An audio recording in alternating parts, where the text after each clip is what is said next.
Okay, so how do you take that very first step from doing food photography as a hobby to actually getting paid and becoming a full-time professional food photographer? So I've been in this business since 2009, and it's safe to say that I know a thing or two when it comes to making that transition. And today I'm going to give you actionable tips to make that happen for you.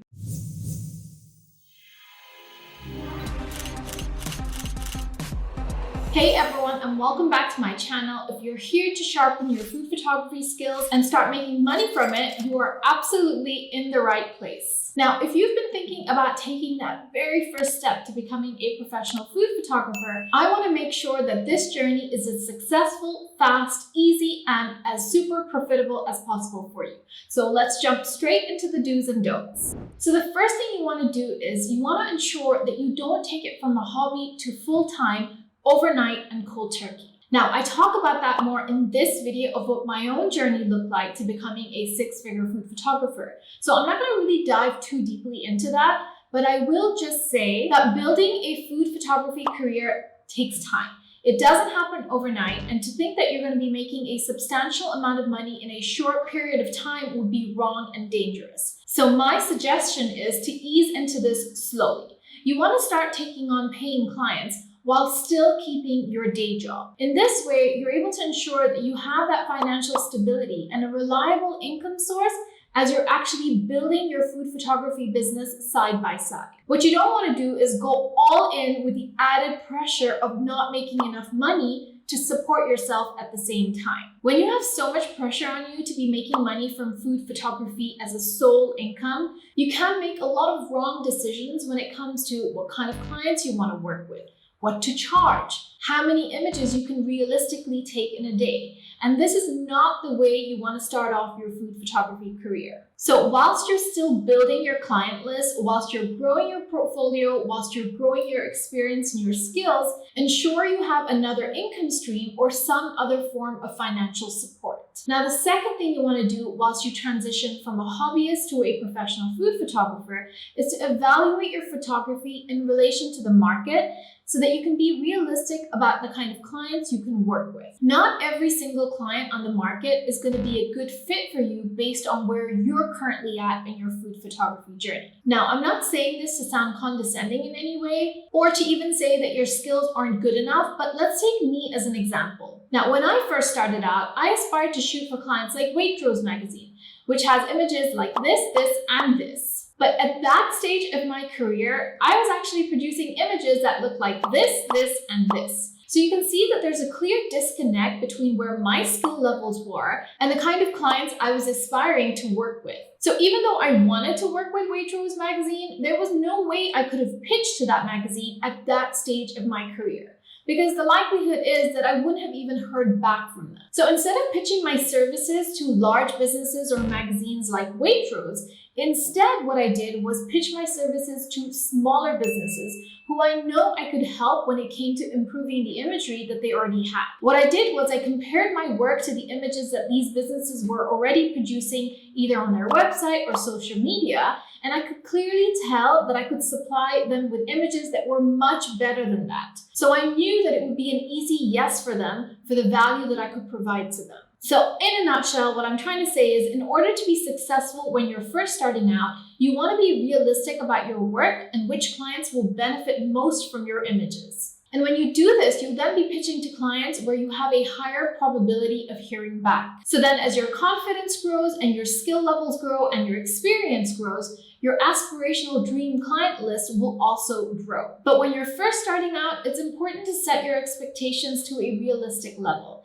And I also talk more about that in this video here because I truly believe that no matter what skill level you're at, whether you're a beginner or an advanced food photographer, there is money to be made at every skill level. There are clients for every stage of the journey. The trick is to identify where you stand in your journey and which clients are the most appropriate to pitch to at that stage. You then just need to keep pushing yourself to improve, keep investing in your skills, and growing as a food photographer. Now, if you're actually unsure on where you stand in terms of your skill levels as a food photographer, then I have a full training where I'll be showing you the exact spectrum from beginner all the way through to advanced and what your photos should look like at each level, as well as a guide on how much to expect to be paid at each of these levels. Besides figuring out where you stand on this spectrum, you'll also learn about the 3 biggest mistakes that food photographers are making that's stopping them from achieving beautiful images, but also making this into a full-time income. And not only that, you'll also learn about the 8 marketing levers that I pull in my own business to make consistent 6 figures. So if you sign up to my freebie that's actually in the description box below, you'll also be notified of when this training will be ready. Plus, my freebie also has top tips and tricks that you can apply today to get better at your food photography. So it's a win-win situation. Okay, on to tip number 3, and this one's a little bit of a controversial one, and that is to work for free. Excuse me, did I just advocate working for free? Well, actually, I just did. But I want you to hear me out. Now, there's several reasons why I think you should take on between 1 to 3 free clients before you actually hop onto the paid bandwagon. Now, the first thing is that you need quality images for your portfolio. Now, I know that you're immediately thinking that you can do that on your own. You don't need to work for free. But the issue is that if you want to go down the route of something like, say, restaurant photography,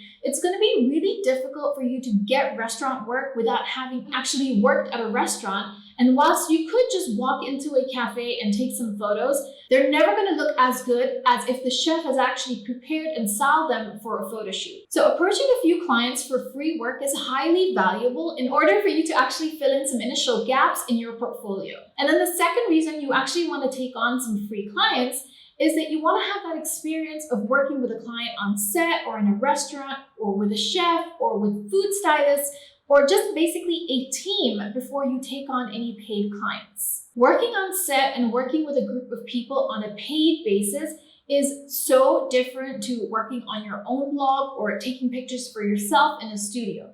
The environment, the pressure is completely different. But the reason I advocate doing this for free is you don't want to have that added pressure that you have to produce images to give to the client, because at the end of the day, this client isn't paying you. And if the images turn out rubbish, it's absolutely fine. I can guarantee you, without that added pressure, you will be able to produce beautiful results. And then by doing so, not only will you get these amazing pictures for your portfolio, but you also get that wealth of experience of working as part of a team with actual clients, actual restaurants or brands. And if you're really smart, you can even gather some amazing testimonials this way, because these will go a long way in establishing trust when you're actually cold pitching clients. Now, gathering stellar testimonials is something I teach inside my paid program, Food Photography Bootcamp. And these testimonials really are the bread and butter when trying to build up your client list, as well as your authority as a food photographer. So working with 1 to 3 free clients in order to get those quality portfolio images, to get confidence, to get experience, as well as some stellar testimonials is a great way to ease yourself into this industry. Now, the fourth thing you want to do as you transition from hobby photographer to a full-fledged professional food photographer is to actually treat this as a business. Now, this is no longer just something you love that you do as a side thing. This is more than that. You now actually want to make money from this, and you have a responsibility on you in terms of keeping your clients happy. It can be really hard when you're first starting a food photography business to actually stay focused, to stay motivated, to stay organized. So I really advise you to have a proper business plan in mind. Now, this doesn't need to be something super complicated or professional, but you just need to have a goal that you're working towards, whether it's working with a certain client, whether it's earning a certain amount of revenue per year. Whatever that goal is, you then want to break down that goal into smaller achievable goals. So let's look at an example of a revenue goal. Say you want to earn $20,000 in your first year of business as a food photographer. Let's kind of reverse engineer that. So let's split up $20,000 into 12 months of the year. So simple math, if you want to make $20,000 in 12 months, then you know that you need to make about $1,700 every single month. You then need to work out how many jobs you need to do a month based on what your current pricing is. So let's say your current creative fee is about $600 a job. You now know that you need to get at least 3 jobs a month in order to make $1,700 a month. So bottom line is you need 3 jobs a month to make sure that you're hitting your revenue goals per month as well as per year. So it's now a matter of finding those 3 clients a month. So your marketing plan each month needs to reflect this. Whether it's cold pitching to clients, networking with those in your field, taking time out to optimize your website or your portfolio, or perhaps working on personal projects to attract that kind of clients you want to work with. This is why it's so important to treat this as a business rather than just something you love doing, because it's much easier to reach your business goals when you treat this as a proper business. When you're working in a creative business like food photography, having those goals and setting yourself a schedule on a monthly, weekly, and daily basis is really important in order to make this successful. Now, the 4th thing you want to do is also set up your shop online. And what I mean by that is build up your online presence. So you want to make your custom portfolio, get your website domain, get your social media handles, get your branding or logo work done. You want to make sure that all of this is organized, because when you start to market yourself and you start approaching clients, how professional and credible you appear goes a long way in building trust and authority online.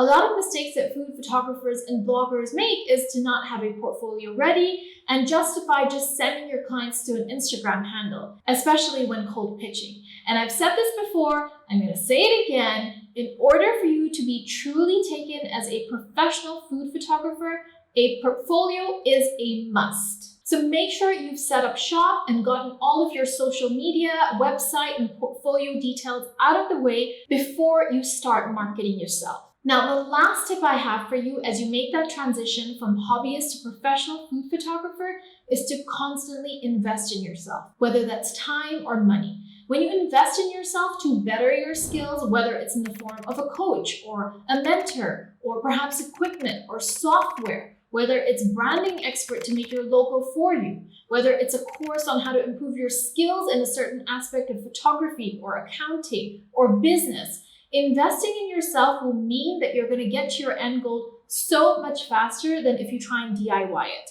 And then another benefit of investing in your skills is that you're actually able to raise your prices with clients and increase your overall revenue.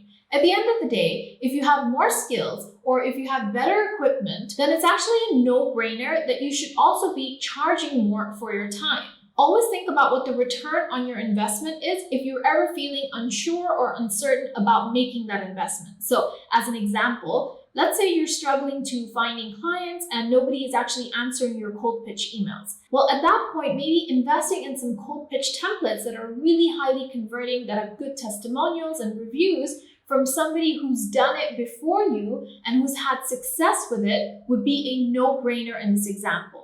Or perhaps it's investing in a course on, say, artificial lighting. Maybe you live in a place where it's pitch dark after 3 p.m. in winter. Then investing in time to learn artificial lighting or a course to teach you artificial lighting will mean that you're able to sign on clients in the winter months or sign on clients that don't have natural light. So you can see that the initial money that you'll spend on the course or on extra equipment will quickly be recovered in terms of revenue because you're opening yourself up to so many clients when you know how to shoot artificial light. So as you make that transition into full-time food photography, constantly think about ways in which you can invest in yourself to up your craft, because learning never stops in food photography, no matter how many jobs you take on, no matter how high your creative rates get. So I'd love for you to jump into the comments at this stage and tell me, do you do food photography as a hobby, or are you doing it part-time, or are you all in and work as a full-time food photographer?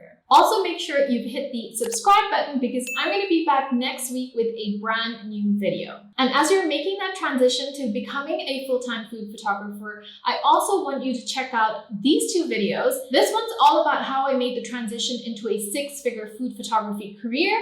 And you can also check this one, which is all about how you can book more food photography clients. And of course, if you're on Instagram, then make sure we're friends on there as well, because I'm always dropping bombs on that platform too. Have a safe week, and I'll see you in 7 days' time.